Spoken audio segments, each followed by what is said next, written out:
Bienvenue dans WorkflowGen. Cette vidéo a pour objectif de vous présenter la gestion des sous-processus dans WorkflowGen.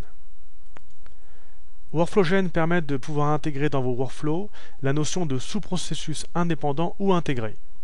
Un processus par an pourra alors lancer automatiquement un ou plusieurs sous-processus ayant chacun une ou plusieurs actions. Prenons le cas par exemple du workflow de projet de déploiement de serveurs. Une fois que le nombre de serveurs à installer aura été défini dans le cadre du processus par an, il y aura autant de sous-processus qui seront instanciés que de serveurs à installer. Lorsqu'une des actions du workflow comporte le signe plus, cela veut dire qu'il s'agit d'un sous-processus.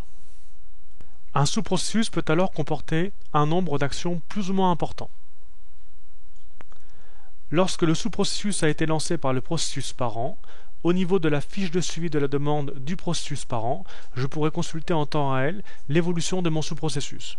Pour cela, je peux me rendre dans la rubrique « Sous-demande en cours » et cliquer sur le lien me menant sur la fiche de suivi du sous-processus.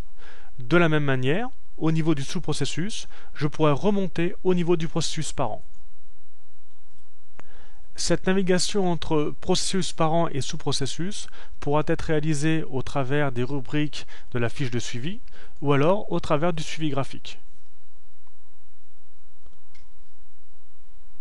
En consultant le suivi graphique du processus par an, je pourrai cliquer sur le sous-processus et accéder automatiquement à son suivi graphique. La conception de ce type de workflow est très simple.